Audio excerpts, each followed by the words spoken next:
Halo semuanya, pernah nggak sih ngerasa kayak tenggelam di lautan data? Hari ini kita bakal belajar gimana caranya mengubah semua kekacauan itu jadi sesuatu yang jelas dan berguna. Kita akan belajar menavigasi hutan data buat nemuin harta karun tersembunyi di dalamnya. Yuk kita mulai? Pasti pernah kan ya, pas kita lagi liatin spreadsheet yang isinya ribuan baris, tiap kotaknya penuh angka sama teks. Mau nyari satu informasi aja rasanya kayak nyari jarum di tumpukan jerami. Bikin pusing. Nah, coba deh lihat tabel ini. Inilah yang kita sebut hutan data. Bayangin, kita disuruh nyari semua nilai yang didapat sama satu siswa. Misalnya, Vina. Kita harus liatin satu-satu, baris demi baris. Ini nggak cuma capek, tapi juga nggak efisien dan gampang banget salah. Ya, inilah kondisi data mentah. Hutan yang lebat banget. Tanpa alat yang benar, kita pasti nyasar. Padahal, jawaban yang kita cari itu ada di dalam situ, cuma yaitu tersembunyi di balik kerumitan yang luar biasa. Disinilah analisis data jadi pahlawannya. Ini bukan sulap, tapi ini adalah seperangkat alat pemandu kita yang mengubah hutan belantara yang seram ini jadi peta yang jelas menuju sebuah pencerahan. Oke, kita mulai dengan alat pertama kita, yaitu kompas, mencari data. Ini adalah alat yang bikin kita bisa nunjuk dengan tepat apa yang kita cari, nggak peduli seberapa lebat hutannya. Nah, ini namanya fungsi pencarian atau lookup. Anggap aja ini kayak kita ngasih perintah super spesifik ke komputer kita. Tolong cariin nilai ini, terus kasih tahu info terkait yang ada di sebelahnya ya. Gini deh contoh kasusnya. Kita punya kode mata pelajaran, misalnya mat, tapi yang kita butuhin itu nama lengkapnya, matematika.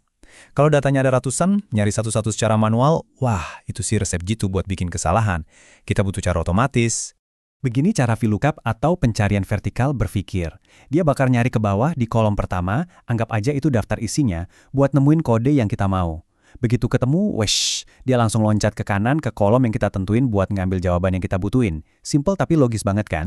Rumusnya mungkin kelihatan agak teknis ya, tapi tenang aja. Coba kita bedah. Kita itu cuma ngasih tahu 4 hal. Pertama, apa yang mau dicari. Kedua, di mana tabel buat nyarinya. Ketiga, jawabannya ada di kolom nomor berapa. Dan terakhir, mau cari yang sama persis atau enggak. Udah, sesimpel itu. Tapi gimana kalau datanya disusun beda? Nah, VLOOKUP ini punya saudara. Namanya HLOOKUP. Bedanya gampang banget tapi penting. V itu untuk vertikal, nyarinya ke bawah. H itu untuk horizontal, nyarinya ke samping. Jadi alat mana yang kita pakai itu sepenuhnya tergantung gimana data kita disusun. Di sini kelihatan jelas banget bedanya. Datanya sama persis, cuma ditata dengan 2 cara. Yang kiri formatnya vertikal, pas banget buat VLOOKUP. Nah, yang kanan formatnya horizontal, ini tugasnya HLOOKUP. Jadi paham struktur data itu langkah pertama buat milih alat yang tepat. Oke, kompas udah di tangan, kita udah bisa nemuin data yang spesifik.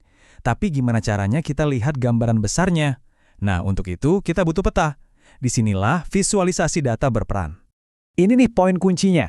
Visualisasi itu bukan cuma buat bikin data kelihatan cantik, tapi ini soal mengubah deretan angka yang nggak ada habisnya jadi sebuah cerita yang bisa langsung kita pahami dalam sekejap. Dan sama kayak cerita yang punya banyak genre, grafik juga ada macam-macam. Grafik batang itu jago banget buat ngebandingin nilai. Diagram lingkaran buat nunjukin bagian dari keseluruhan. Dan grafik garis bisa ngungkapin tren dari waktu ke waktu. Memilih grafik yang tepat itu kunci buat menceritakan kisah data yang tepat. Sekarang kita sampai ke pandangan dari atas. Kita udah bisa nemuin titik data, udah bisa memetakan medannya. Sekarang waktunya buat meringkas semuanya. Buat ngelihat gambaran besar dari atas hutan data.